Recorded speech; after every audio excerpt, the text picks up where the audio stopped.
Thank you. Good evening, everybody. Let me go ahead and call this special open meeting of the Santa Ana City Council meeting for December 6th, 2021 to order. Let me just go ahead and start with some preliminary remarks that we do for every meeting, that this meeting is taking place in person attendance and also by teleconference via Zoom, and the public can access the meeting by the Santa Ana YouTube channel or the city's website. So as usual, please bear with us as the technology may disrupt the flow of the meeting. I'm going to go ahead and turn it over to the clerk so she can conduct roll call of the City Council. Thank you, Mayor. Councilmember Becerra. Here. Councilmember Hernandez.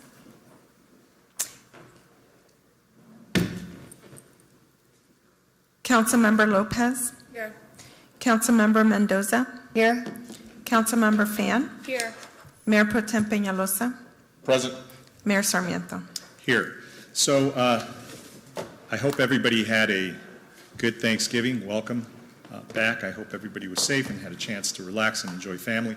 Seems like it's been a long time ago, even though this is our first meeting back since then. But I want to make sure everybody did have a chance to know that we are going to be meeting tonight as a special meeting. We will be meeting again tomorrow night for the regularly scheduled meeting of the council. So with that, let me call on Councilmember Mendoza, if she would to lead us in the Pledge of Allegiance before we get started with our items tonight.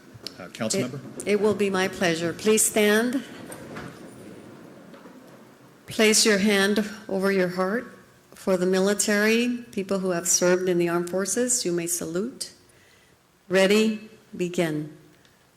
I pledge allegiance to the flag of the United States of America, and to the republic for which it stands, one nation, under God, indivisible, with liberty and justice for all. Remain standing for the invocation. Yeah, Councilmember, I don't think, we'll have the invocation tomorrow night, though. Would you like to give us one? Yes, I would. Sure. Thank you, Lord, for the opportunity to serve the public in honest, ethical, and transparent methods. Please guide us, guide the City Council in making the decisions that are going to be beneficial to the entire city. We thank our staff who have worked very hard and earnestly in providing the necessary services so that we may do our jobs well. Thank you for the audience who has always participated and made some very lively comments in guiding us as well in making the right decisions. And thank you for our police officers who keep us safe during these meetings. In your name, we thank you. Amen. Amen. Thank you for that, Councilmember. Let me go ahead and ask the clerk if we have any members of the public that wish to speak, or have we received any written comments? Thank you, Mayor. Yes, so the public may begin joining the speaker queue, or they were able to as of 4:30, and to speak on the special open session items. For public hearing item 2, I'm asking if you could please hold your comments until the mayor holds the public hearing.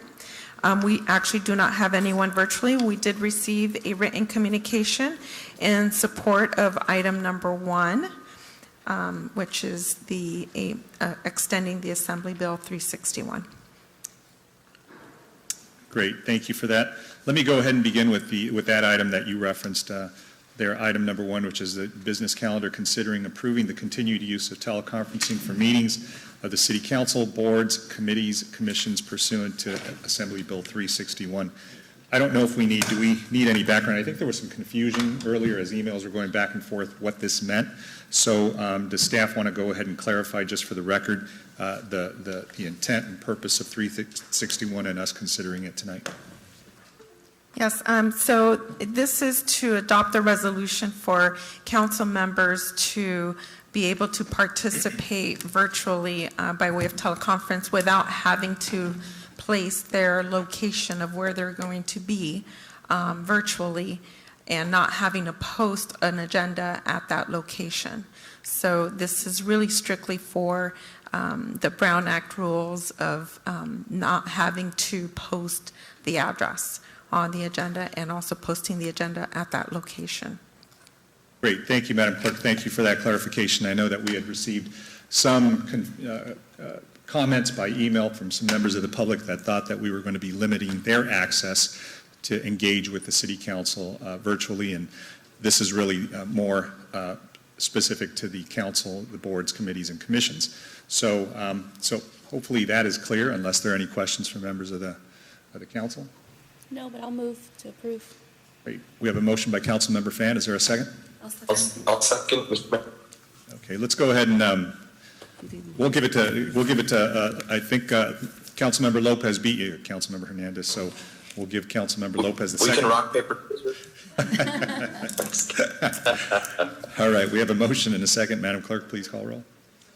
The votes are open if council would like to provide their votes or cast their votes. You know, so I think I'm having trouble with my device. I don't see anything on my screen. So am I.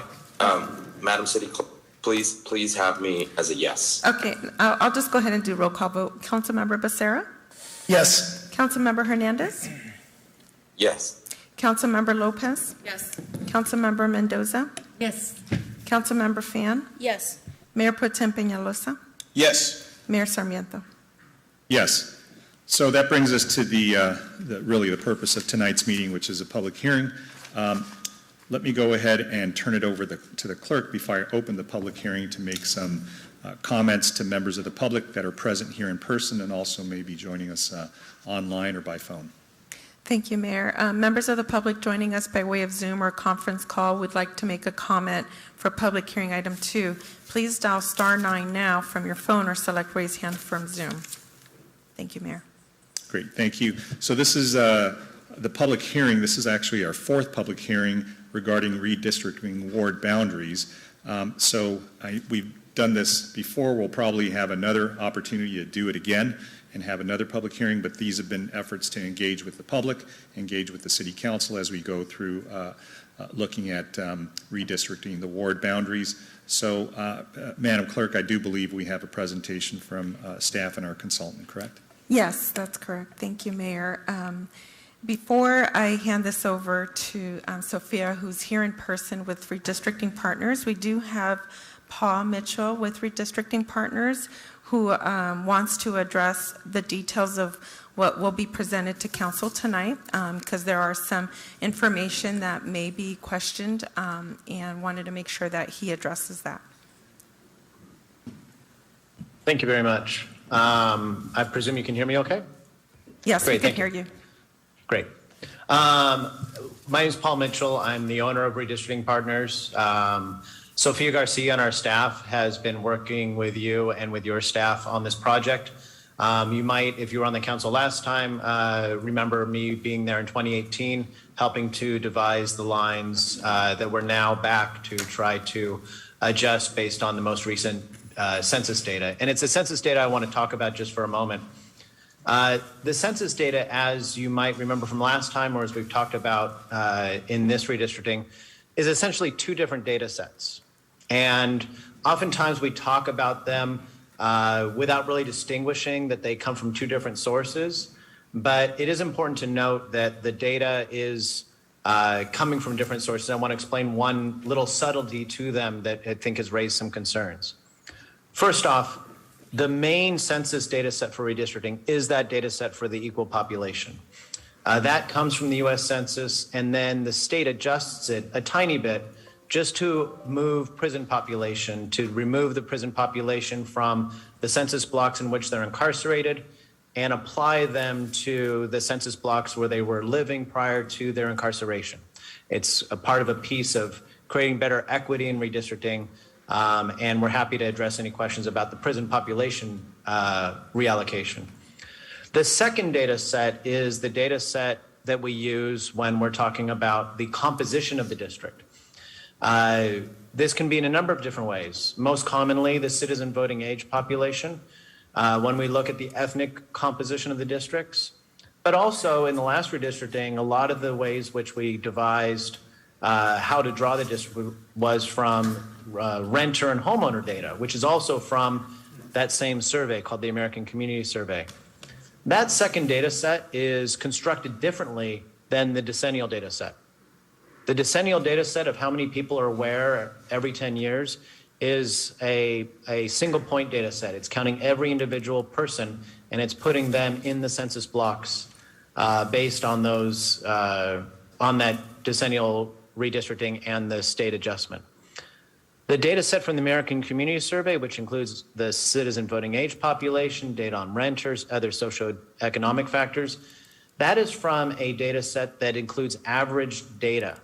It includes a 5-year rolling average of data, and it essentially is derived from a survey where they survey 3.5% of U.S. households every year, and then every year they slightly adjust that data, just a tiny bit. And so if we were to look at the total population and see what we have today versus what we used before, we would see a 10-year gap in that data. That reflects growth and change in the city over a 10-year period, because in the last redistricting we were using the 2010 data, now we're using April 1st, 2020 data. When we're looking at the American Community Survey data, we're actually seeing a small adjustment. So we did your last redistricting in 2018. We would have been using the 2013 to 2017 data for that redistricting. Now we're using the 2015 to 2019 data for the redistricting. So when we see that something is 32% Latino or 48% Latino or 38% Asian, that is an average, and it includes a margin of error. It's a little bit of a squishy number. It isn't like meant to be as exact as the decennial census data is. That data was also adjusted for the prison population. That adjustment for prison population was actually most recently changed just about a month and a half ago. And when the state provided that data, we about a month ago or 3 weeks ago started switching to utilizing that other version of the citizen voting age population, which has two things different from the one that's provided by the census. One is it does adjust for the prison population. So if there are more people being applied into a group of census blocks, it is bringing with them their ethnicity and allowing that to count as a part of that total formula. The second thing has to do with the math.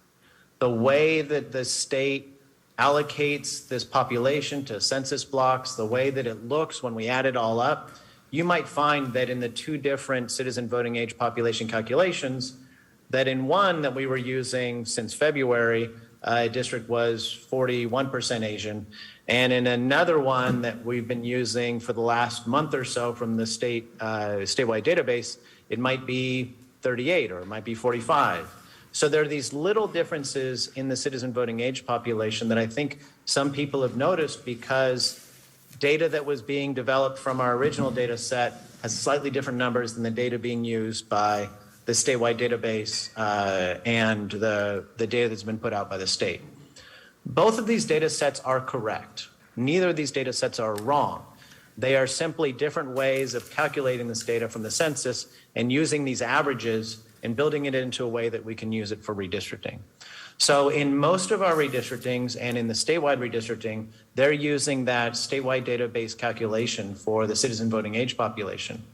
We have one city already that is using the original straight from the census citizen voting age population data, in part because two of the districts that are majority minority Latino districts in that city, when they utilize the new statewide database, the numbers fall just underneath, lower than 50%. And so to not confuse the public about districts that they've been saying are majority minority districts, they chose to stick with the original data set that they've been using at the beginning of their redistricting process.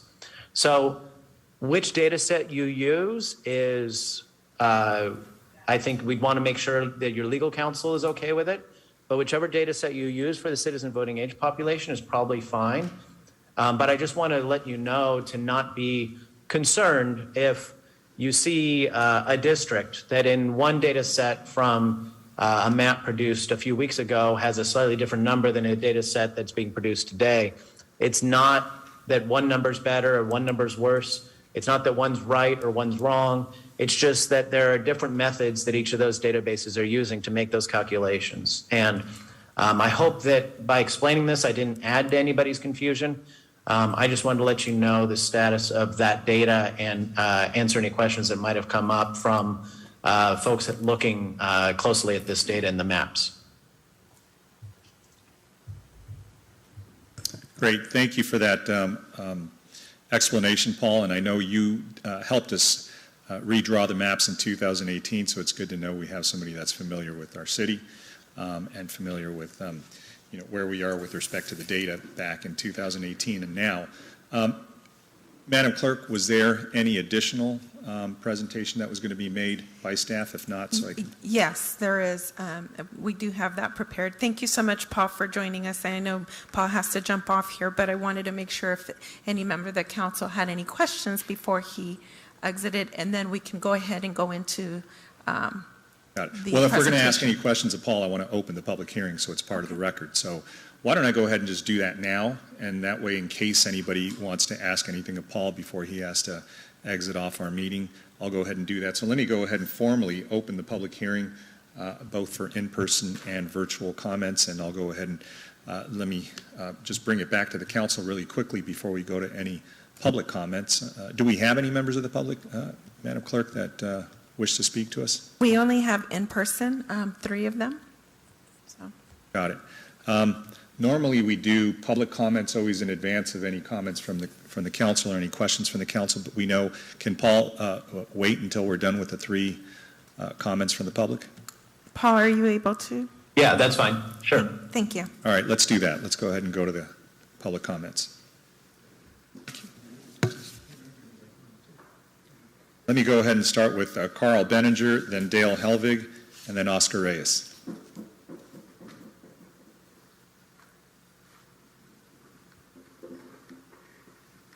I hope I have enough Michigan on. There's no way to, kind of misinterpret where you're leaning.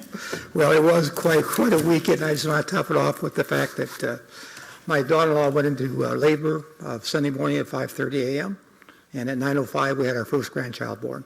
So it was a real good weekend for us. Congratulations. So I hope everyone else had. My comments are very simple. One, being cognizant of the neighborhoods. Over the years, we've worked very hard on the south side to get our neighborhoods together. And there have been some very decent proposals that shows the north side and the south sides together, so neighborhoods can stay together and keep moving forward, developing together. And one of the maps I just saw was 90477. Looks very promising. And also the 36. These 2 maps, drawings, does meet all the criteria that has been outlaid and allows these neighborhoods or these areas to stay together, and also doesn't cut up many neighborhoods. I know 1 or 2 need to get divided, but to minimize those efforts. So please keep that in your thoughts as you're redistricting to keep our neighborhoods together. Thank you. Thank you, Carl. Congratulations again. Dale Helvig, followed by Oscar Reyes. Yeah, good evening. Hope everybody had a good Thanksgiving as well. Wanted to say that the District R website is very nice to use. It's very, very easy to use, and creating some of these maps has been challenging.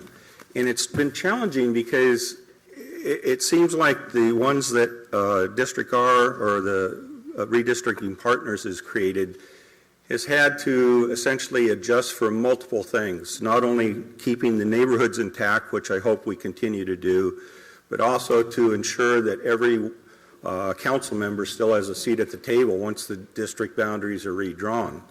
That's a challenge, and it's reflected in the way that the maps are drawn out. So if we're trying to be transparent and everything, we ought to be making these redistricting lines fit for the city for the next 10 years, not for the council members for the next 4 years. So I hope we continue on with that.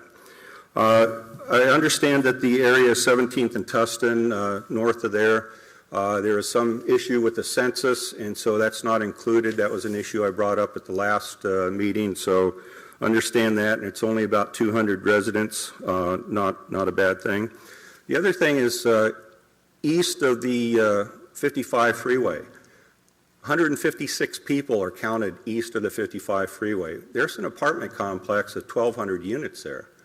I don't know why we're only getting 156 people out of that. I guess the apartment isn't occupied or not as popular as some people believed. I don't know, but I would have thought that there would have been a lot more people in there. And if we're going by the census, we also know that there's going to be growth in certain areas of the city. So I'm hoping that that's taken into consideration to some extent. So if you see like a 9% deviation or whatever, you know, well, maybe they'll pick it up in 3-4 years or something when those areas get developed and added onto. So I urge you guys to take a look at all the public comments that have been made. There's some good maps out there for them to utilize. There's some that are going to definitely get weeded out because they don't meet the basic criteria for everything. But the ones that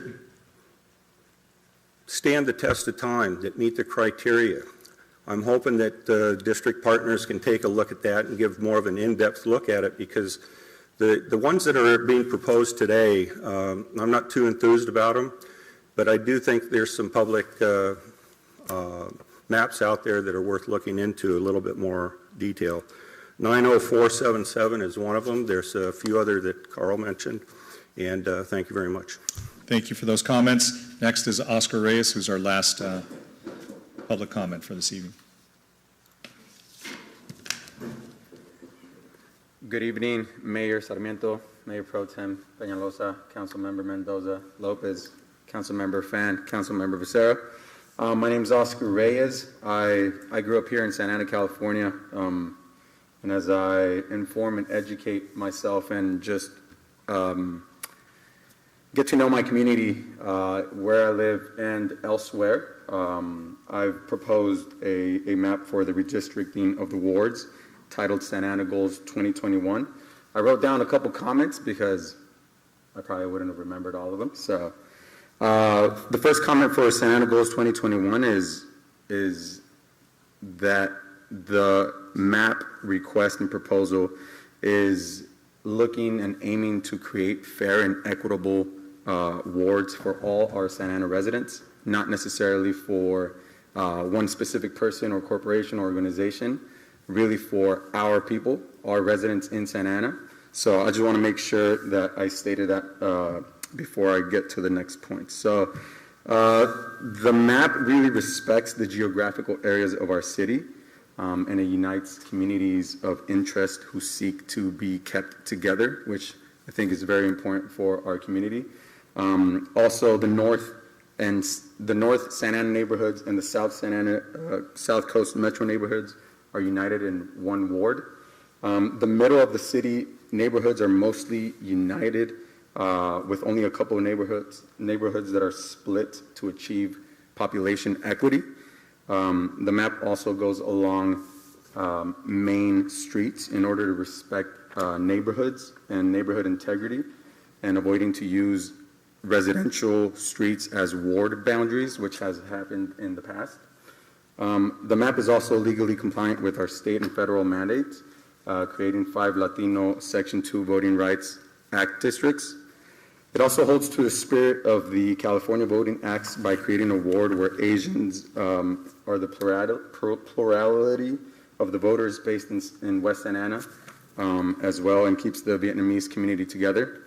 Also, the Sullivan Street corridor is kept in the same ward as has been requested by a lot of our community members there. And then also has the fewest neighborhood splits out of the majority of the district plans and maps that have been proposed and requested so far. So nearly only 3 out of the 70 neighborhood maps that have been proposed out of those wards have these few neighborhood splits. So I just hope you guys consider this map. It's titled Santa Ana Goals 2021, and again, it's meant to create equitable wards for the residents here in Santa Ana, California. Thank you. Thank you for those comments. I think that was the last public comment for this evening. Let me go ahead and bring it back to the council if there are any questions that we have for Paul Mitchell, who is on the line. Let me start with Councilmember Fan. Hi, Paul. Thanks for being here. It's not really a question. It's more of a comment regarding the data sets. So I fully understand that sometimes, ACS, like you said, is a survey.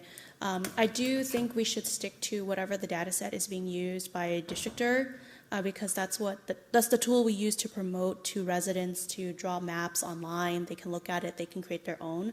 So I think that would create some consistency between what they're creating and putting out there for residents, as well as what we're looking at, the information we have. So I guess my request moving forward, whatever we do with the maps today, is that we have the information that is consistent with districtor online. So I actually don't know what data set it is, though. Thank you, Councilmember Fan. Any other questions for Paul? Or we turn it? Mayor? Go ahead, Councilmember. This is just more of a request, kind of to echo what Councilmember Fan brought up.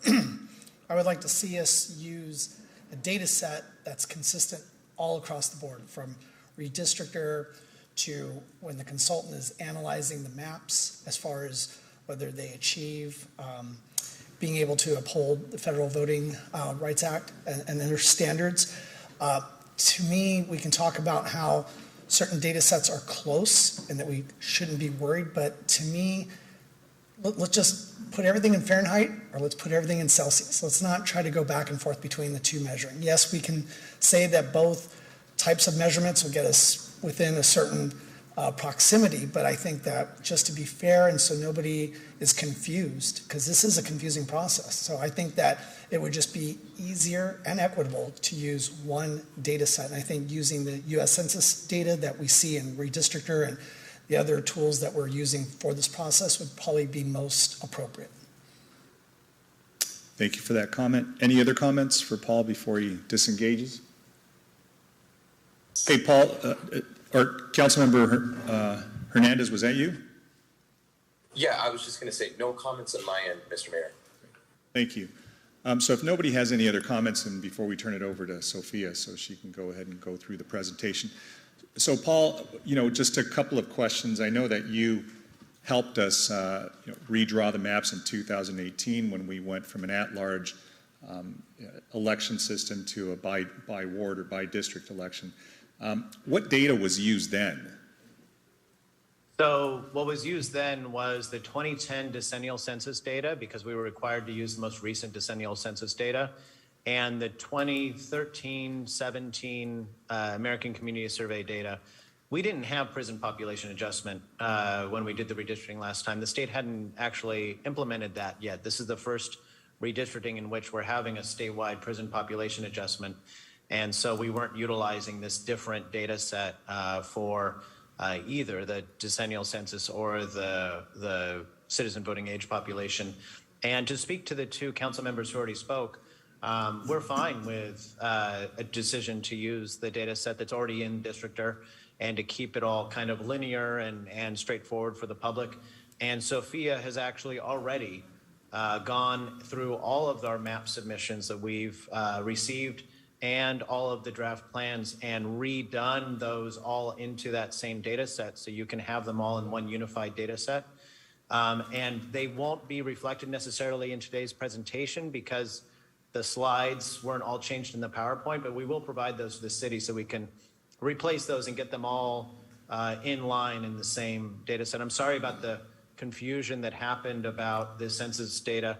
We've been dealing with this issue ourselves in every jurisdiction where we're doing redistricting, given the fact that this data that the statewide database put out had slightly different numbers than the data we've been using since February. So I appreciate the understanding, and we can get you updated data for your website, all those maps that are posted, so that everything's all in line. Great, thanks for that. And, I do recall seeing some information that was presented to us saying these aren't drastic deviations. In other words, the disparity between the CVAP numbers and data and the numbers from decennial don't seem to be all that drastic. But yeah, just for consistency purposes, I think that, we can stick with one source of data just to be clear, especially since we have this, this adjustment for prison population that may affect one data set versus the other. But I didn't see that it was, too drastic of a change, but I did want to speak to something you said. So I know that, you're dealing with other jurisdictions right now. What's the statute? I mean, are you dealing with statewide offices or, maps or federal? And since you are the principal of the consultant that we've engaged, what's your timeline right now for some of the other jurisdictions? Are they on the same? I know our statutory deadline, I believe, is sometime in mid-April. What's the statutory deadline for some of the other county, state, and federal? So we are working throughout California and a number of states on redistricting. They do have staggered kind of timelines, and that's how we're able to, I think, conduct, with our relatively small staff, a lot of redistricting around the state and around the country. The statewide redistricting timeline is that they're going to be finishing up around the 23rd of December and having final statewide maps by the 27th. The counties and cities, any city that has primaries, and all the counties are having their deadline December 15th, meaning that their maps have to be done, and then we're going to be spending about the week or so after that getting all those files into the county for those. We have about a dozen counties and probably 8 or 10 cities that are on that December 15th deadline. Next up will be community colleges. We're doing redistricting for about 20 community college districts, and they have their deadline of February 28th. Then you and other cities that don't have primaries have a deadline of April 17th. And then that also will be the deadline for a number of special districts. And then we'll probably have some stragglers going out till mid-June for agencies that are maybe special districts or other agencies that are just trying to meet the county registrar's deadlines that don't have some other specific state deadlines. So it is kind of paced out through 22, and then we will be hopefully taking a much-deserved break after that. Great, thanks for telling us. I know when you did this in 2018, there wasn't nearly the volume of work, I think, that you are all dealing with, and not just your firm, but many others, and I know it was difficult to engage a firm when we were talking about this early on. So thank you, Paul. I think those are the only questions I had for you, and seeing no others, I guess I'll go ahead and turn it over to Sophia so she can start the presentation. Thank you very much. Thanks. Thank you, Paul. Thank you, Council. I'm going to share my screen.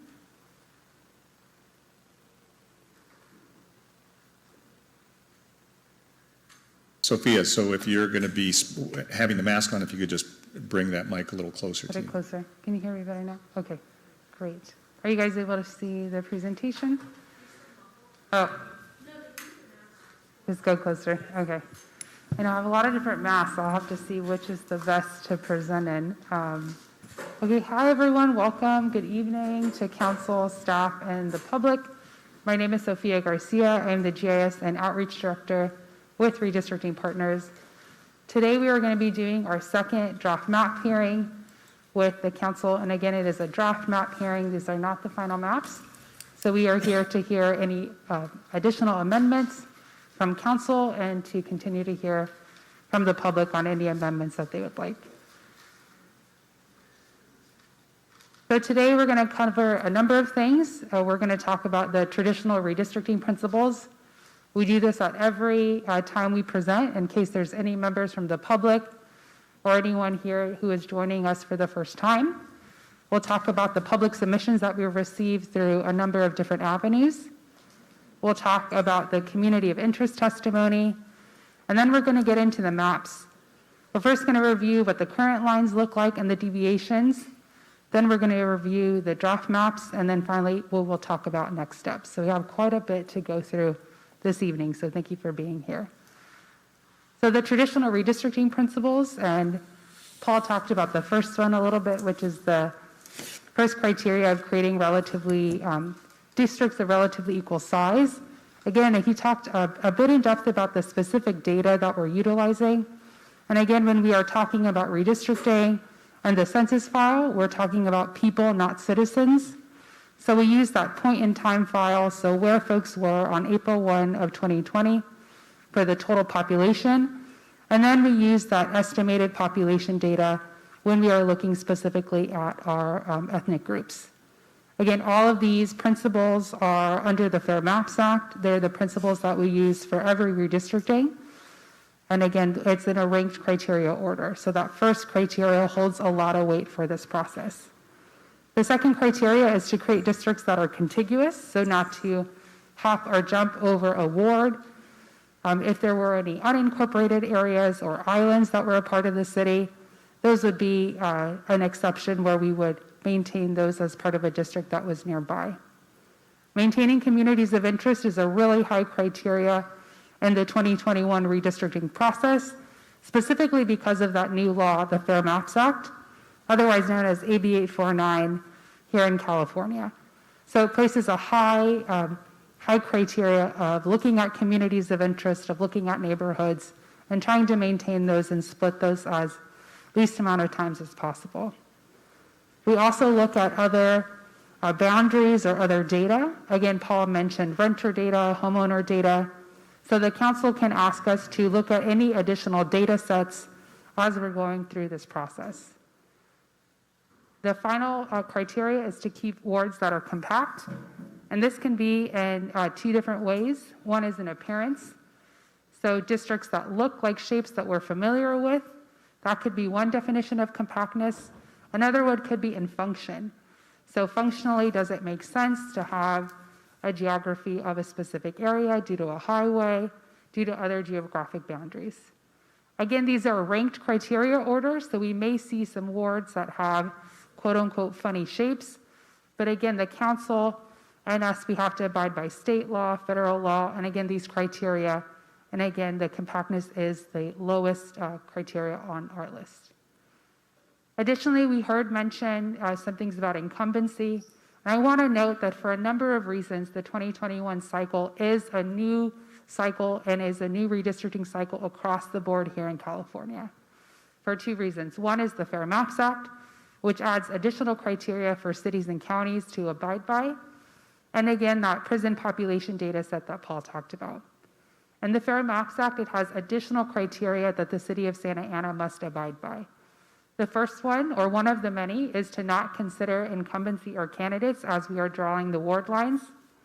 So we have worked with staff. We do not know where any of the incumbents live. We will not be plotting where the incumbents live as we go through this draft map process. That is not going to be a consideration as we go through this process. Again, that is specifically stated in the Fair Maps Act. Wards also cannot be drawn to advantage or disadvantage a political party. The council must also hold a minimum set of hearings to encourage public engagement. And then they must have a specific redistricting website that will be held by the city for 10 years. Again, these are some of the additional criteria as we move forward. So again, we heard, so we understand that members of the public, it's your right to come forward and give testimony to your council. However, it's the job of the council to abide by state and federal law as they're going through this process. So again, we will not be considering incumbency, candidacy, or to disadvantage or advantage a specific political party. As we move forward to talk about the specific draft maps, the process that we've gone through, we started with the community engagement. Staff held a number of specific community hearings. Daisy and her team continue to hold hearings. And so we, under the Fair Maps Act, we really place transparency and public input at the forefront of the process. The process is input-driven from the community, and there's also, it's role-driven due to the traditional criteria. And then also we're here to release those draft maps to the public for the engagement. For public submissions, there's a number of different ways that we've received public submissions. One of them that has been discussed already tonight is the use of Districtor, which is an online mapping tool out of Tufts University in Massachusetts. It's a tool that is being widely used here in the state of California for cities, counties, and community college districts to engage their specific districts for the redistricting process. We hosted six community workshops where we also gave the Districtor tutorial at all of the workshops. We received 19 full citywide plans, 3 partial plans, and 3 community of interest submissions. This is as of December 2nd.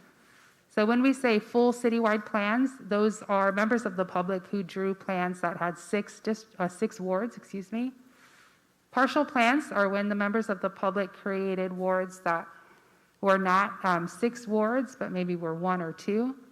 And then community of interest submissions is the member of the public used the district or community of interest mapping to draw a community of interest. And on those, the public was able to add specific or additional comments or title their specific community of interest. So that's how we have it broken down. So it was again 19 full plans, 3 partial plans, and 3 community of interest submissions. For each public submission on Districtor, and again, we have converted all full and partial plans received by December 2nd to what we call our Atlas format.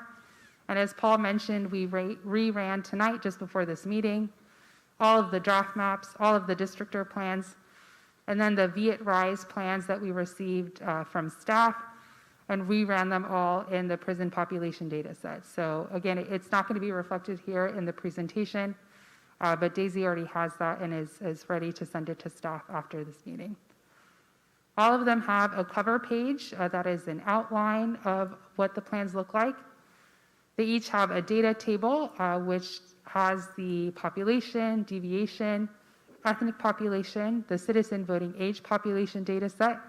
And that's the data set that we were talking about tonight, that we had those slight differences and changes. And that's the data set that is residents or folks who are over the age of 18. Again, we're not talking about voters. We're not talking about voter registration. We're simply talking about folks who are over the age of 18 who are voting age. That is broken down by wards, numbered 1 through 6. The Atlas plan also has individual ward maps that have street level detail and data tables and charts, so that all of them will have this Atlas format. Additionally, for community of interest maps, they also have a breakdown of those that were provided. Each public submission also has a web map, which allows you to zoom in to street level, and you can see more specific detail on the map. I was talking with Daisy because we did get some asks from council to see if we can have additional overlays. And because the software that we have is a redistricting software and is not the Esri suite that you as at the city may have a GIS staff, we are happy to work with the GIS staff to give them all of the shape files so that they can create a web mapping application, but we don't have the capacity or the software that we have isn't able to do that. So that is something that we can work with staff because we did hear that uplifted with council comments. This is the zoom level of the web map that we provide. Again, you can see some street levels, so you can look more closer at all of the Atlas plans and draft maps. For public submissions, we broke down the districtor submissions into themes. So we reviewed all 27 plans, so that's 25 districtor plans that were submitted by December 2nd. And then again, there were 2 plans submitted by the organization Viet-Rise. There were Plan 1 and Plan 2, and we drew those in our internal software and created atlases for them so that we could run the data. We've created these themes just by reviewing all of the maps, and some of the themes that we've seen are maps that are non-compliant, and they're non-compliant due to being non-contiguous, and then also having population imbalances, which means their total plan deviation was over 10%, and a plan that is over 10% is not allowable for the council to pass as a final plan. There were also some maps that followed major streets, some maps that followed that were really compact, a group of maps that had multiple central wards, a group of maps that followed McFadden and for their southern wards, and then another group of maps that had major changes to the current plan. Again, we decided to put these into buckets. If the council would like us to uplift a specific plan, we're happy to do that, but we wanted the direction to modify a public plan to come from council. We're also going to see that due to the amendments that council asked for redistricting partners to do last time, specifically to have a plurality Asian district, and then also to have the northern neighborhoods and southern neighborhoods together. And we also saw a lot of public testimony about the Sullivan community. So with those 4 amendments, there's not as much adjustments that we can do if we want to have all 4 of those be a part of the plan. So we're going to keep that in mind, and we'll talk about those as we go through the draft maps. But again, due to those 4 specific stones that we've been given direction for, there's a couple of movement but we can do, but again, if we're going to keep those 4 as amendments from the council, there's going to be some small adjustments. So we had 3 plans that we identified as being non-compliant. Again, these are due because they were non-contiguous, and a plan had a total plan deviation that is over 10%. So when we talk about a total plan deviation, that is when we take the ward that is the least populated and the ward that is the most populated, and we add the difference between the 2. And the council, they have to have a plan that is under that 10% total plan deviation. And so we have the districtor IDs on the right-hand side for all the maps in their groupings. We had 2 maps that followed major streets, and we can see for the Ward 1 here, it also doesn't have the construction that has an Asian plurality district. Due to the high Latino population, there's not a lot of construction that we can do to create an Asian plurality district. In fact, the one that is going to be Asian plurality is going to be a really similar construction to the current district that is Asian plurality. So again, if we're going to think about modifying plans, we have to kind of keep in mind what are the council wants to move forward with and the amendments that you want to continue to uplift. We had 2 maps that were compact, that they focused on compactness.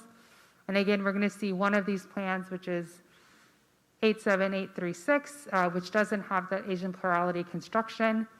The 76576 is a plan that we could potentially modify to meet those amendments.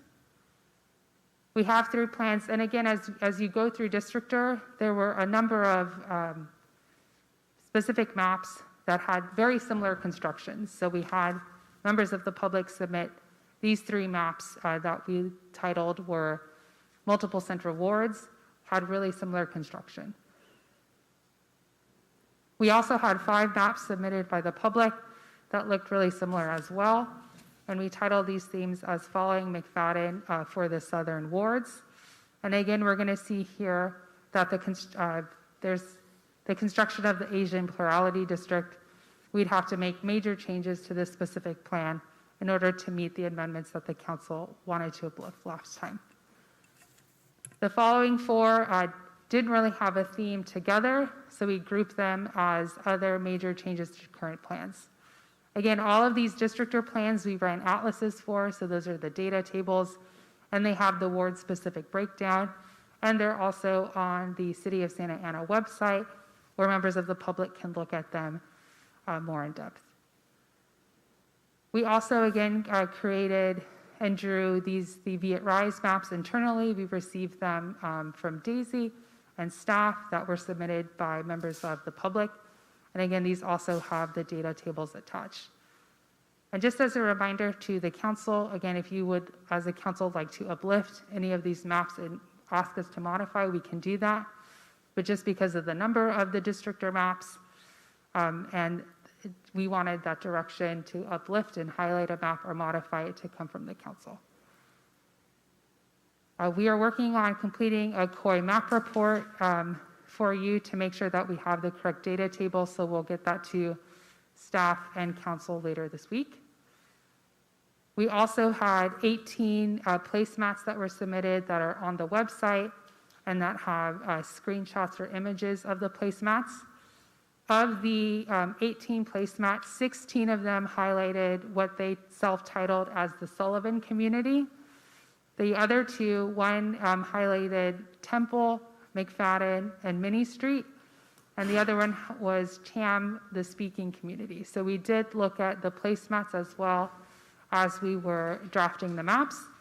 And the Sullivan community was also uplifted by the council last time. So that was another, again, stone that we looked at as we were constructing the new maps. There was also 31 community of interest comments that we reviewed. And again, because it was such a large volume and such a different amount of testimony, those are online for the public and the council to review, but we did look at all 31 comments.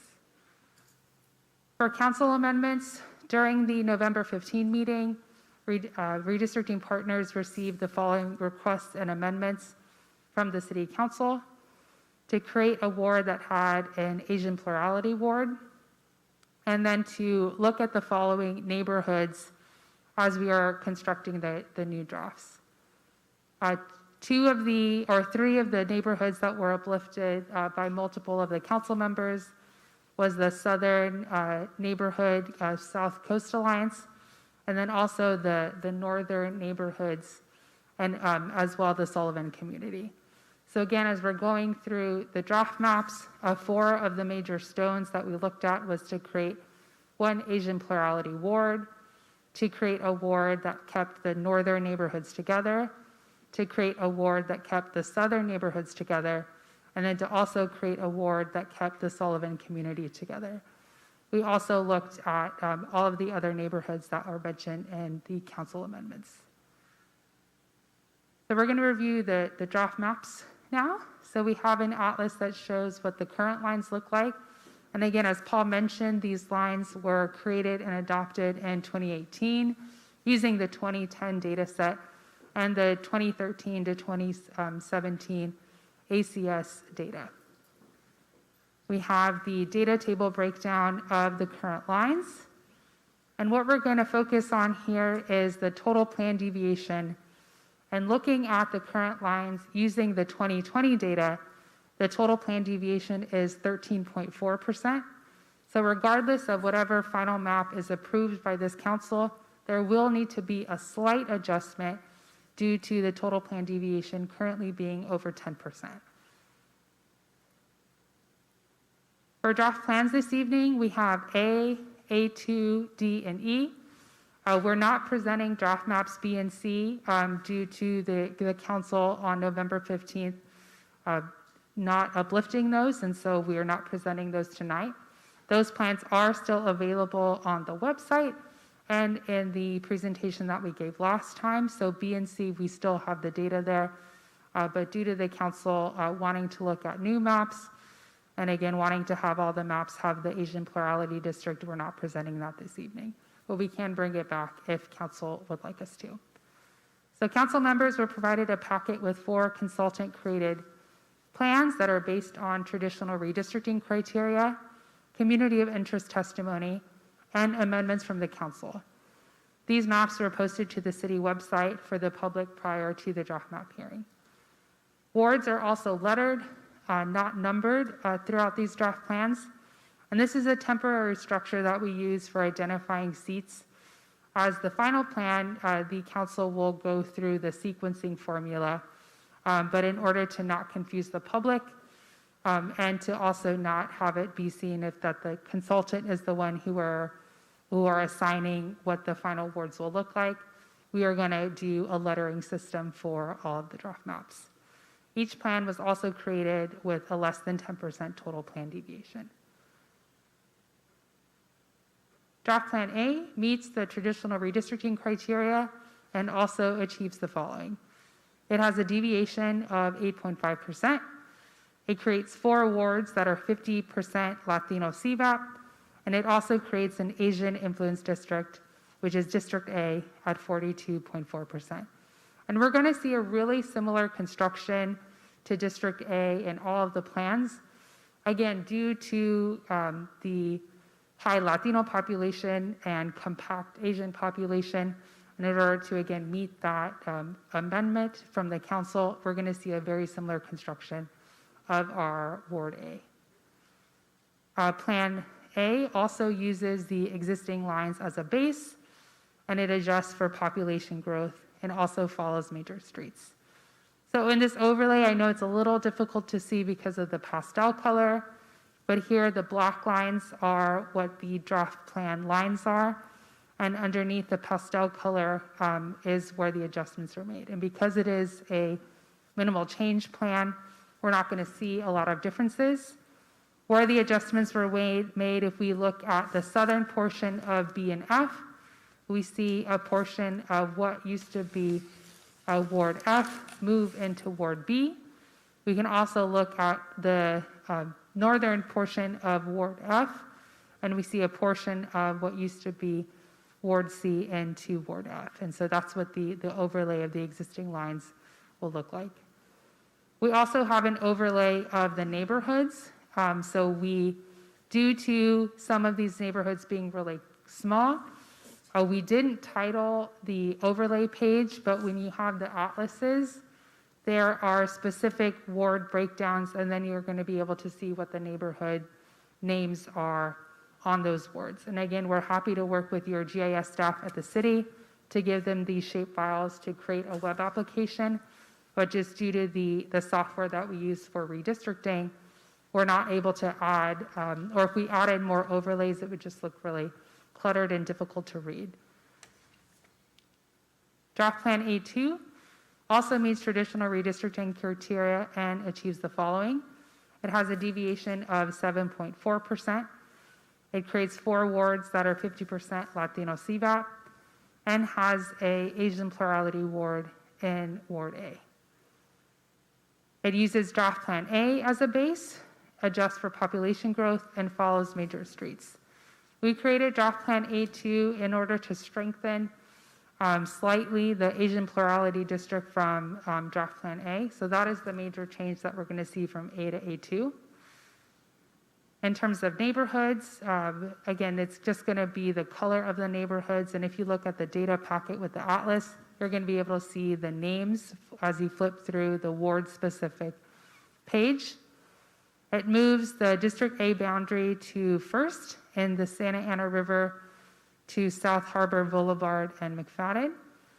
It moves the District A boundary from Fairview to South Sullivan Street and moves downtown from Ward E to Ward D. Draft Plan D meets the traditional redistricting criteria and achieves the following. It has a deviation of 9.1%, creates 4 wards that are 50% Latino CVAP, and also creates an Asian plurality ward in Ward A. We're going to see some different deviations, and just because you have a plan that has a lower deviation versus a plan that has a higher deviation, that deviation number in itself doesn't necessarily mean that a plan is better or one is not as good. Again, as long as we're under that 10%, the council has some room to adjust. So we are going to see some different deviations, but the deviation in itself doesn't necessarily mean it's a better plan.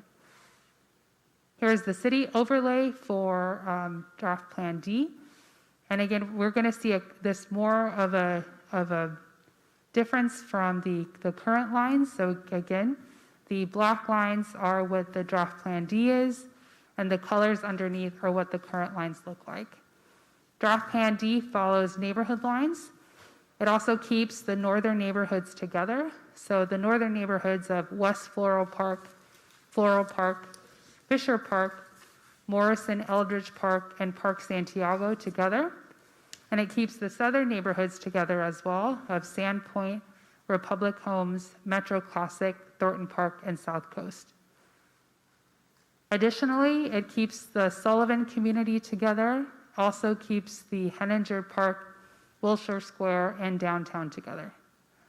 So that's Draft Plan D. The final plan, Draft Plan E, has a deviation of 8.6%, creates 4 wards that are 50% plus Latino CVAP, and also has the Asian plurality ward in Ward A. Again, a very similar construction as we're going to see throughout all of the draft plans for our Ward A. It meets traditional redistricting criteria and achieves the following. It follows neighborhood lines, similar to Draft Plan D, but with a different construction. This also keeps the northern communities whole. Those communities are West Floral Park, Fisher Park, Morrison Eldridge Park, and Park Santiago. It also keeps the southern communities whole, which we have as Sandpoint, Republic Homes, Metro Classic, Thornton Park, and South Coast. Additionally, it also keeps the Sullivan community together and keeps the Henninger Park, Wilshire Square, and downtown together. So those are the draft plans that we have for consideration. But again, there are draft plans and are here and open to any amendments. So if there are changes to any plans, again, we're going to have to remember that there are going to be some trade-offs at this point because we do have draft plans. Any movement of a ward will result in another ward having to be moved as well. So some of the changes we can look at are if there's any changes that the council would like to see in terms of deviation. So if there's some plans to find a plan that we can lower the deviation, that's something we can look at. If there's some plans where we want to swap what's in one ward for another ward, or if there's major changes that we want to see between any plans, that would be called what we call like a rotation, where we would have to make minor changes to every ward, which will make the draft plan look a little bit different. And additional amendments that we can talk about or that the council can give to redistricting partners, again, is to uplift any of the district-based plans on Districtor. But again, if there's an additional what we call stones that the council would like us to look at, as of now, the stones or major themes that we have throughout the plans is to, again, create an Asian plurality district, to keep the northern neighborhoods together, keep the southern neighborhoods together, and also to keep the Sullivan community together. So again, if there's any change to those amendments that we were given last time, that's the direction that we're looking for this particular meeting. And again, if there's any individual amendments, we can go back and look at those. If the council would also like us to do any live line drawing during any of the meetings, it's actually a little bit easier if we're at home because then we can use our computers, or again, we can have someone virtually and then someone here in person. So that is an option as well if the council would like us to do that in any of the future meetings. So again, what's next? So we're here to hear feedback from the council and the public on any future draft maps. And again, just as a reminder, the numbering will be done at the end of the process during the meeting. And as Paul mentioned, the deadline for the city of Santa Ana is April 17th. So you do have more room, whereas a lot of other cities and jurisdictions will be having a deadline that is coming up. I know that our Paul and folks on our end would potentially, if there's going to be an additional meeting, would prefer that it be sometime in January, as we have other clients that are have their final deadlines be in the next 2 weeks. So just to kind of keep that into consideration in terms of our time, and then also so that we can meet with your staff, your GIS staff, just to make any additional amendments and make sure that we're ready for the next hearing. So that's the end of the presentation, and I can hand it back to the mayor. Great, thank you for that presentation, Sophia. I don't think we'll be making some comments. We won't be taking any final action tonight. Obviously, this is one of several public hearings that we've had and that we will probably have in the future as well. So this is more for input from members of the public as well as members of the city council. So let me go ahead and... Councilmember Hernandez has his hand up. Does he? Let me go ahead and call on him. Go ahead, Councilmember Hernandez. Thank you, Mr. Mayor, and thank you to Redistricting Partners for your thorough presentation and for bringing back a variety of different options. I just want to start by commenting that I am not supportive of MAP Proposal D and MAP Proposal E. I think it's important to keep the Artesia, Pilar, and Santa Anita neighborhoods as close to each other as possible. They have very similar demographics and very similar challenges, and they're separated by a bridge. But most children that do live in the Santa Anita community or in the Artesia community do attend school in Garden Grove Unified School District.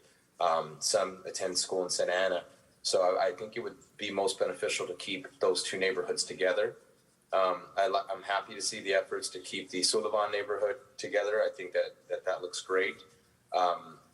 Thus far, I really like the direction of MAP A I think there's some improvements to be done with map A2, but nonetheless, those are two maps that I have that I think are starting to go the right direction. And that would conclude my final comments. Thank you, Councilmember. Let me go ahead and see if there's anybody here. I see Councilmember Becerra. Go ahead, Councilmember. Thank you, Mr. Mayor. I kind of feel like we're at a loss tonight because of the issue in regards to the data sets. Another thing I'd want to highlight for everybody is that in other neighboring jurisdictions, while the consultants have done a great job of putting all this together and setting us up to hopefully select a map at some point in the near future, a lot of times, and this is not going to be a shocker to anybody, the community knows the community. And a lot of the maps that are being submitted by the community, I think for me, are more attractive and actually achieve what we are trying to set out to do here. So there are a couple maps that I saw, but I'm reluctant to start paring down because I think it's not fair tonight to not have the full analysis, or as the consultant said, putting it into that atlas format. So I feel like what I would like to see is, in addition to the maps that the consultant has presented to us, I'd like to see all the community maps that have been submitted all assessed in the same data set so that we get a better idea as to what we're looking at. Because I'll just be so bold as to say right now, I would be willing to bet that at some point we end up with a map that comes from the community because, again, a lot of what I've seen coming out of the community maps look more reflective of keeping most of the neighborhoods together. I mean, some of the ones that I'm looking at, I mean, maybe split 3 neighborhoods at most, which is remarkable. And they achieve a lot of the things that myself and my colleagues have asked, whether it's the Asian plurality ward or keeping certain communities of interest together, like the neighborhoods on the north end or the neighborhoods on the south end. So at this point in time, I don't know if I'm really ready to pare down. In fact, what I'd like to do is have these maps all come back to us at a meeting in the very near future, but with enough time for us on the council and the community to be able to look at it with the same data set applied across all of the maps, both consultant-driven and community submitted. Thank you. Thank you for those comments. Councilmember Fan? Sure. Thank you, Mayor. So I do think we can cull the herd as we, I guess my metaphor is kind of sad, but I think we can get rid of some of these maps that are clearly not compliant with the Fair Maps Act. So, for example, the ones with the wards looking like, bars, right? I think those are ones we can clearly remove. I think that we can also, I guess, maybe find a way to list the ones that do comply. Well, because right now we have the atlas information for the communities of interest. I don't really think that's necessary after this to say, oh, this is another map we have to look at. Because when I'm going through this list, I'm kind of, okay, that's a map, but this is a community of interest, and it's kind of hard to parse through. So I think maybe for the next set, we just look at maps that do comply with the Fair Maps Act, whether it's from the community or from our consultant, with the atlas information that uses all the same data set, whether it's, well, I actually do prefer whatever districtor is using, just because that's what our community submitted. And that's what we've promoted, so it's consistent. I do also want to just point out that I understand while both the state data and the census data are minor in deviation, we know the history here in Orange County and Santa Ana is that elections are very close.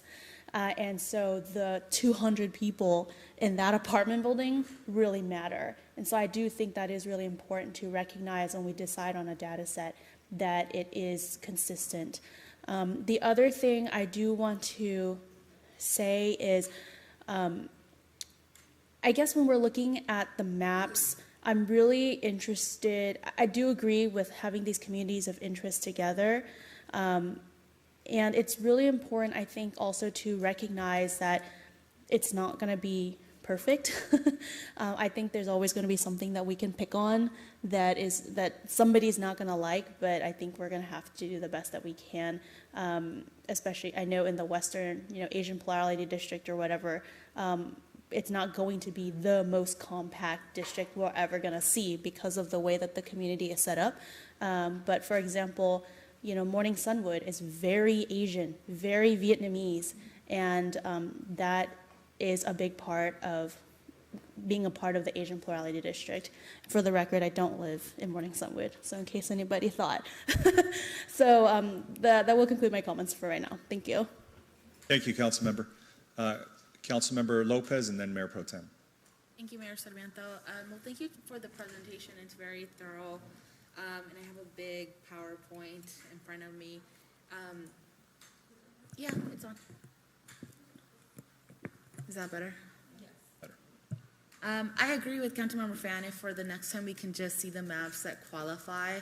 I don't need to necessarily see all of the maps that have been submitted. I'm really only interested in seeing what's going to qualify legally. And so I think that's going to be very important. And also using the consistent database, but I guess for me, I'm just not, today, I don't think I'm ready to make a decision on a map that's being presented. Thank you. Thank you, Councilmember. Mayor Pro Tem. Thank you, Mayor Sarmiento. I am very happy to announce that I agree with Councilmember Becerra, Fan, Lopez, and Hernandez of what's been said so far tonight with regards to these maps. Definitely not I don't think map D and E really does what to keep majority of these neighborhoods together. But I also feel like we're doing a disservice to our city when we have these two different sets of data that we're working with. So I would rather see these maps that do qualify come back to the Santa Ana City Council using the same data that our residents were using the last 3 months to draw their own maps, which is redistrict or whatever it's called. But that would be ideal for me to see, so we could get a clear view of what all of these maps represent. And I want to thank all the three. It's also unfortunate that only 3 residents spoke today. Thank you to you 3. But those are my comments. I want to see that same data used across the board versus just both of them, because that's just extremely confusing for everybody. So thank you. Great. Thanks for those comments. Councilmember Mendoza. Thank you, Mayor Sarmiento.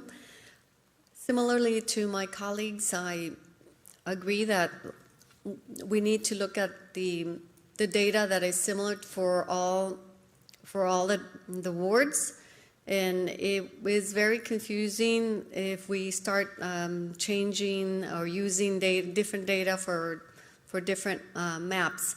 And so we need to select a map that's going to be equitable and transparent and has the similar amounts of population for the entire city. And so I agree that we need to move this to another time so that we can get data and maps that are more in alignment to something that is going to be equitable, because we're going to be using these district maps for another 10 years. And so we need to ensure that what we have is going to be correct, and that we don't discriminate as far as using data for one ward and different data for another ward. So I am in agreement to having this continued to a later date so that we can get some true facts and true data for this very important decision. Great. Thank you for those comments. I think everybody had a chance to speak, so hopefully, Sophia, you can go ahead and gather what the council is saying. I agree with bringing back now, narrowing it down by those maps that are compliant. I think our map in 2018, to the extent it was defensible when it was made, even though it drew from 2 different sources of data, to the extent that it was, it did achieve, I think, what the goal was, which was to create an API district. And, eventually we did have somebody voted in from that district that represented the goal of what we wanted. I think that was important for us to do. That was to me, probably the most important amendment or direction that we could give, is to make sure that that isn't modified to the extent that we lose that plurality there. So to me, that would probably be the most important change. The rest of it, I think, is fluid, right? We want to, see how this evolves with more public input.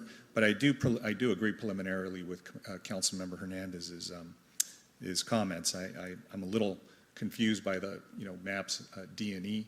I think there's some ability to modify where we are with map A and iterations of that. So but what I really did want to focus on was, I think you had mentioned, and I think Paul had referenced as well when he was speaking to us, just the amount and volume of work that you all have. And I think we have right now a public hearing scheduled for the next meeting before the City Council on the 21st of the month. That's going to be on a regularly scheduled, time. I don't know if we'll be able to do some of the things that, we all spoke about, which was drawing from one data set and narrowing, everything down to that data set and having things consistent. I think that a lot of people aren't paying attention on the 21st of December when the election isn't until a year almost from that date. So, I'd like to have, maybe some time for people to, assess. But to the extent that you all are compressed for time because you have statutory deadlines that you have to meet for other clients, I'm not sure how much you're paying attention to this one because this is further out. But look, I just think even if we were to have a public hearing there, I think it just won't be as, as helpful as it would be to have, folks that are, that are able to focus in on, this. I know I need some time to, certainly see what's been submitted, talk with some of the groups. And I think when we talk about communities of interest, I guess, it's a term of art, we know in redistricting.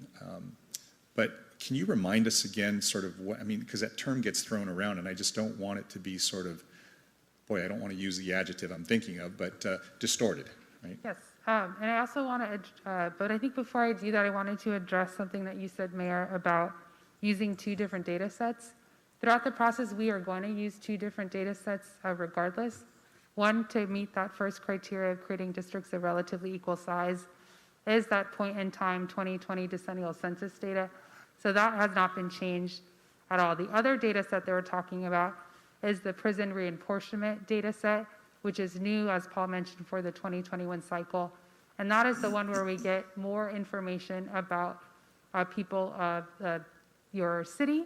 And that was the difference. So the statewide database made some minor changes and did different math. But regardless, we're going to use the prison population data set when we look at the CVAP, and then the decennial census file when we look at total population, just so the public, and so we're all on the same page. We will be using two, but moving forward, we'll just look at the prison reapportionment data set for the CVAP. So I wanted to mention that before we move forward. In terms of communities of interest, Go ahead. I think there's a question on Yeah, so I actually am a little confused now because with Districtor, right, I don't think it uses the prison data set when looking at the CVAP information. Districtor, again, because it's out of Tufts University, Right. It uses the 2020 data. And so we'll have to look back, and I'll talk to the data team, but it may not have the PPA data for you all on Districtor. But we have the PPA data, which we're bound to use by state law. So there may be some slight discrepancies, but I'll get back to you on the data team. And if we can update that with Districtor, we will do our best to make that request. Districtor has been having a lot of turnover lately, but again, if we have more time for our next meeting, we could try to ensure that we have that correct PPA data in there. So it has taken them a little bit of time to get that data in there just because of their number of clients, and then again because of the pushback of when the data came out. Okay, because I thought what Paul said was that they could use all the U.S. Census data, whether it's for the total population or CVAP, in preparing the maps and creating the atlas tables. That's what I thought I heard. I could be wrong, but when you can figure out what exactly it can happen, I think that would be very useful. Just again, because what we're putting out there The tools that we're asking our residents to use is based on one data set, and if we are going to analyze it, I think we should also analyze those maps in the same data set. And we're bound because of that new law to use the prison reapportionment data set, so that's what we have to use for your city. So again, that will be different from that decennial census file. What happens is there was a law passed, I don't remember the number, by our state legislatives that take the decennial census file, look at our state and federal prisons and our incarcerated population, and move the incarcerated population out of where they are incarcerated and into their last known address. And so if you are in an area or a county or city where you have a state or federal prison, you're going to see a major shift. But throughout the state, it's going to just make minor changes to, again, bring those incarcerated population and put them back at their last known address. So that's what we mean by PPA data. And again, that's just one of the reasons why this cycle is different from any other, due to that PPA data that we're bound to use and due to the Fair Maps Act, which we have to abide by. Well, just then for clarification, the counting of the residency of a prisoner is counted at their actual residency and not the location of the prison, Correct. right? Under state law. So, but if that number doesn't change, for example, the 50% Section 2 numbers, or it doesn't change the total population numbers for the city as a whole, I guess I don't see the value of using that when, when it would create more confusion. It will make minor changes. Again, why it took so much time for us to get that data is because we had to wait for the census to release the data set. And then we had to wait 2 to 3 weeks for the statewide database, which is out of UC Berkeley, to take that data set and then move that incarcerated population out of the physical address and move them back into their last known address. And so again, we're bound by a new law to utilize that new data set, which makes minor changes to the total population and minor changes to the CVAP. And so again, we can come back at the next meeting, maybe bring more information on it, maybe submit some more information or written stuff to staff. We do have it in our redistricting manual, which is a long, over like about 70 or 80 pages, which talks about this whole process more in depth. But again, we understand that there might be some confusion, but that's what we mean by PPA. So I think the request is to talk with Districtor and see if we can ensure that we're utilizing that PPA data on Districtor, because again, we have to use it for you as a city for the final data. Or maybe if you're truly bound to use that statewide data for the CVAP information, then at least provide the corresponding CVAP data from Districtor. So at least people know what it was. I guess, at least that's for me, I'm still confused as to why the prison population data would only be used for CVAP and not for the total population, if that's the case. It's used for both. It's used for both, but the differences that we saw is because we have the statewide database, as Paul mentioned a little bit. But there's multiple ways that you can disaggregate or move around a population. And the state decided to do a different way with their math in order to move the CVAP numbers around.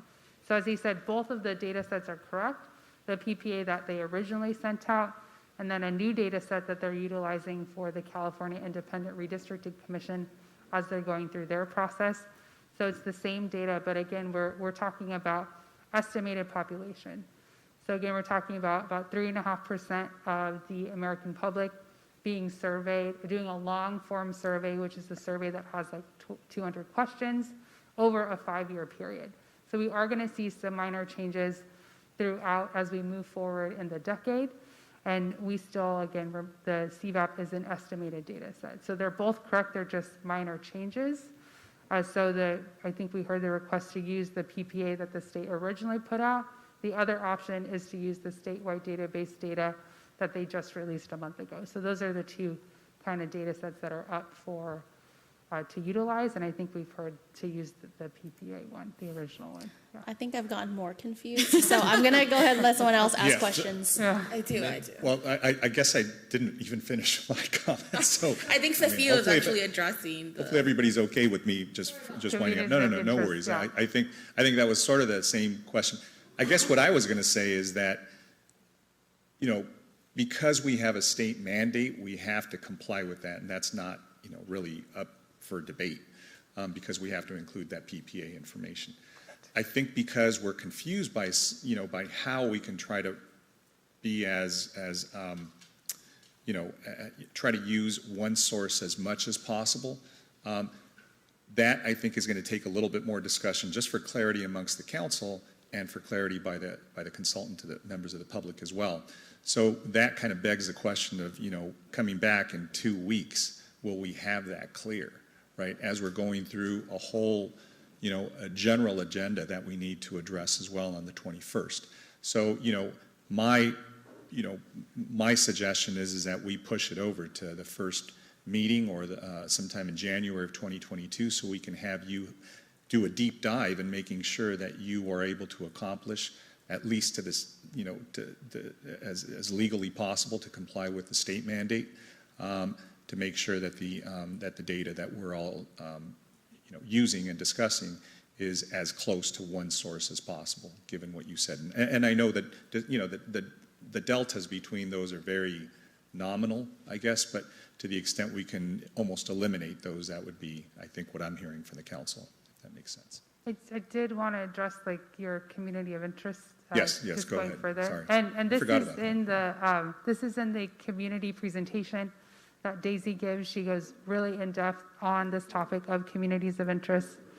But communities of interest is a redistricting term, and I think we heard it from the council and from the public tonight. But at its core is that we understand that residents of this community, so residents of the city of Santa Ana, you as council are experts of your community. You know what pockets or neighborhoods go to certain schools, or which parks have this cultural event, or just the nuances of your specific community throughout the years. What it also means for communities of interest is that you don't need specific data in order to come forward and describe your community. You don't need to use census data. You don't need ACS data. You just need to come forward, and it could be your narrative. It could be what bonds your community together. Again, if it's a specific school that you attend, a cultural event that you attend, an organization that you're a part of. And so in the presentation that Daisy talks about, we kind of highlight 3 different things in order to think about as you're coming forward with your specific community of interest testimony. The first one is to think about what bonds your community, what commonalities do you have with your community. The second one is to come forward and talk about its geography. So again, you don't need specific census data, but if you're coming forward with verbal or written testimony, it's really helpful to mention specific streets, specific neighborhoods, a specific location, so that we can keep that in mind as we're drafting maps. If some member of the public comes forward and says, that park, that Target over there, that park over there, or without any specific geographies, that's going to be difficult for us to capture. So as much of talking about geography as possible is helpful. And then the third thing to think about is how your community relates to the city council. So we are talking about redistricting. We are talking about representation. So how does your community, are you currently split? Are you currently together?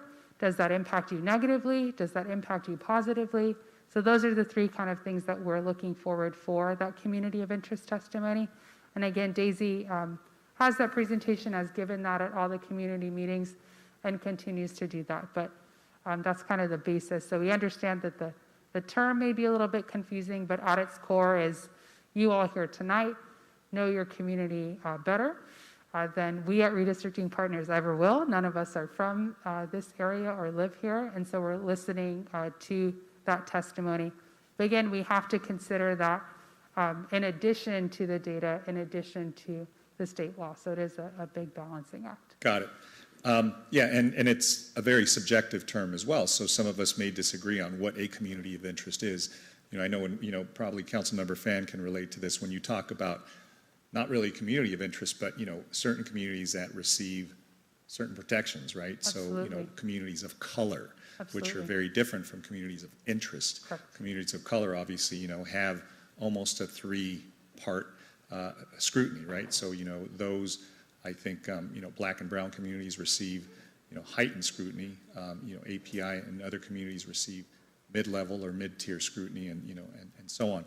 But that almost is a little clearer than this, because this seems very sort of ambiguous, right? We can Correct. label something as a community of interest, but, we may perceive it differently, right? And that's, from our I think, perspectives. an excellent point to point out is that it's the job of the council to then determine if we have competing communities of interest.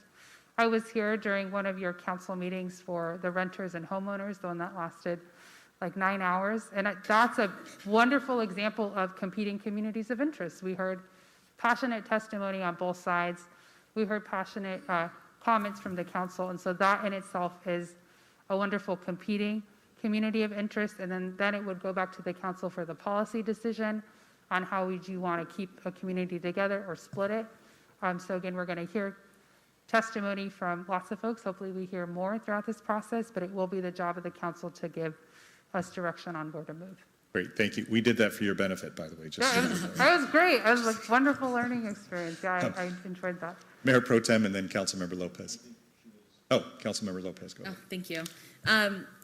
Well, going back to the data, I think it is a different conversation now, knowing that we have to use the PPA set. So I'm fine with that, and I do think that we need to push back our 21st tentatively scheduled, or our scheduled meeting on the 21st. I don't think any of us are really going to be ready to have that conversation, and I definitely want to give you more time to come back and be prepared and give us all the information on the data sets and the different maps that we're requesting.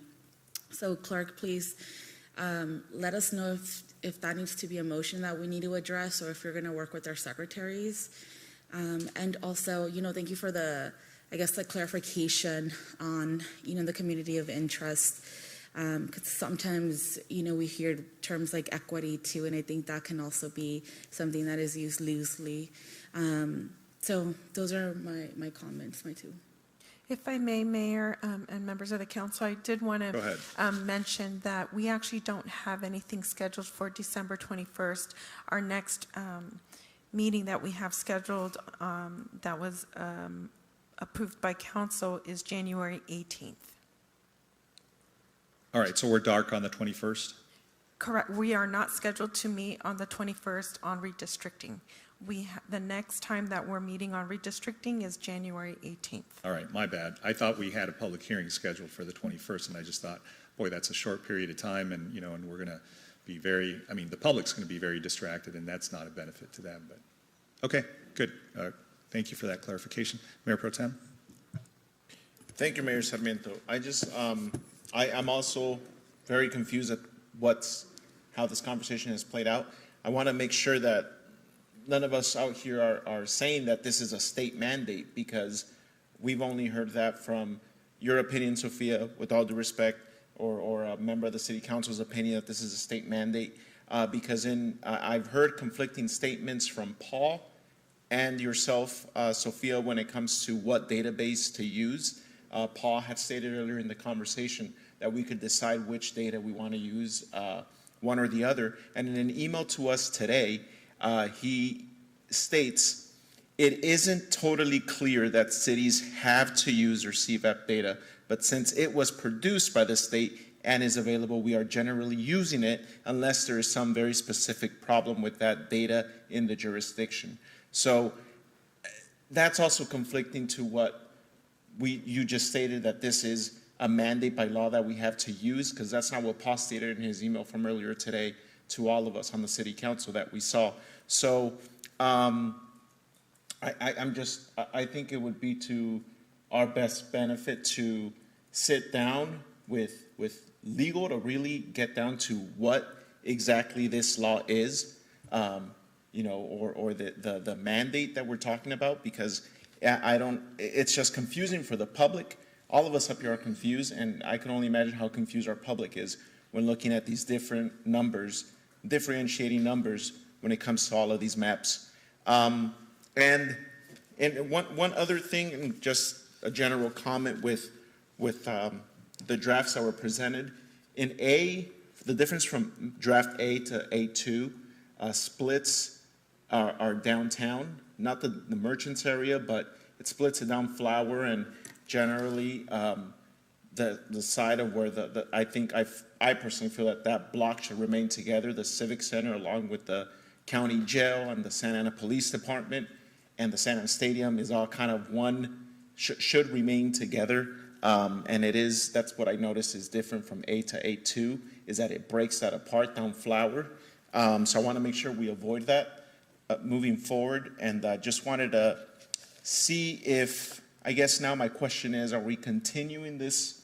Is the pleasure of all of us here to continue this public hearing for another meeting a week from now to see how all these numbers reflect with all of the qualifying maps, or are we coming back next month? I mean, I would rather we come back in a week if we can, continue this public hearing tonight to a week from now to see how those numbers are reflected with using the same data that redistrictor is using, because I'm still not quite understanding the different numbers here that are being used.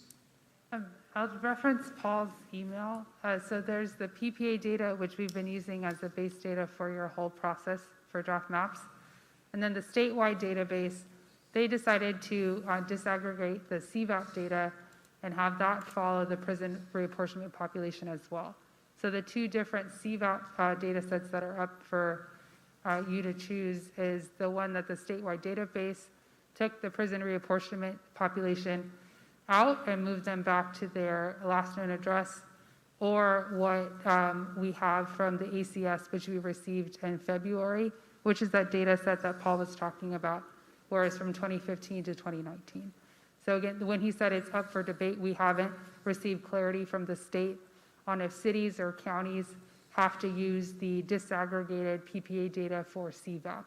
But in terms of the total population, we are using PPA. But we're happy to have a conversation with legal for direction, or have legal come forward with their comments. I think that's a great way to move forward on this particular process. And so I think that's a wonderful comment. Yeah, the wishy-washy opinion from redistricting partners is a little troubling and confusing to me. So I would like to possibly, maybe in a memo, working with our legal department to get that, I guess, section and law that we're referencing to what this is, to see what our city attorney thinks maybe about this, because I'm everything from what Paul stated earlier today in the presentation to what you're saying now to the email from earlier today is just very vague and conflicting, in my opinion. So that's all, Mr. Mayor. Yeah, the memo would come from your legal. We're not here to give you, that memo would come from them, not from us. Right, no, I understand that, but the email that Paul sent today specifically calls out law. So I wanted to see if that was, where exactly was that? Was that where is that section of the law is what I'm trying to see. So I know we have one more comment, and, I think maybe it would be a good idea to follow it up with, something in writing, a written communication. You can work with our city attorney's office. I think what I understood is that there was some data from February that was, what maybe some of the maps used, and then there was, data that was just, that removed the PPA from a month ago or something, or, they were different sources. There was some, some differences in those two data sets. They didn't appear to be super nominal or super, large, but, there were changes. There were obviously, differences in those. So that's what I think we're trying to reconcile. But I think what I hear is that what you were saying is on the prison population, addition, that's something that is state mandated, right? And if we can find that source, you could go ahead and document it to us. But I think, being able to just reconcile the two and figure out, how we go forward is really what's important. So anyways, yeah, I'd agree. It may be something to follow up with in writing. That would be great. Go ahead, Councilmember Becerra. Thank you, Mr. Mayor. Just kind of piggybacking off of what my colleagues have said, yes, I'd like absolute clarification as to what data we are using. But my frustration also stems from the fact that it appeared in looking at some of the maps online that there might have been different data sets used to analyze the different maps. At least that's the way it appeared. Whether that's the case or not, my big emphasis tonight is that whatever we arrive on as the data set that we're using, we need to apply that to all the maps. And as far as timing goes, I'll defer to you, redistricting partners, as far as how long it will take you to put all these maps into this atlas format.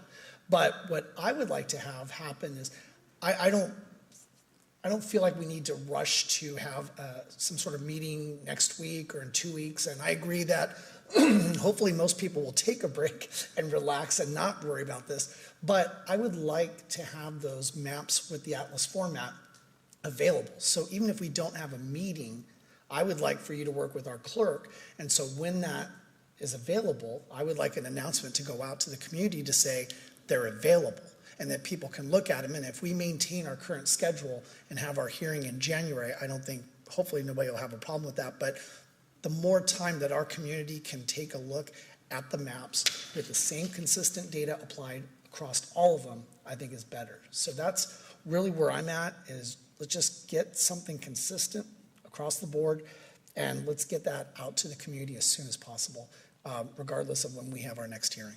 Great. I agree with that as well. I think that. I reran those tonight and sent them to Daisy about 30 minutes before the hearing. I do want to mention, though, because I think we're really focused on the districtor data. Districtor does not give you a total plan deviation. It would only give you the highest deviation. So that will be something that you will see a difference on the Atlas format. And so what do I mean by that? On districtor, it'll just give you the percentage number that shows the ward. Sorry, I go between district and ward. Apologize. I know you are wards, not districts. It gives you the ward with the highest deviation, and the Atlas will give you the total plan deviation and the deviation of all of the wards. So that will be something that districtor will not show and the Atlas will show. But again, I sent all of those to Daisy, and we'll continue to run any Atlas as we receive them from districtor. We look at your site constantly and continue to make those atlases for you. Great, thanks for that clarification. So I want to have one more public comment before I close the public hearing. Oh, so I'm perfectly fine with actually having maps to review in January, all of that stuff, and hopefully having it. I would like for it to be publicized as soon as possible so that we can have more time. Frankly, I spent this weekend and I was like emailing our city clerk, why are these numbers different? What's going on? And I hope we don't have to be back there.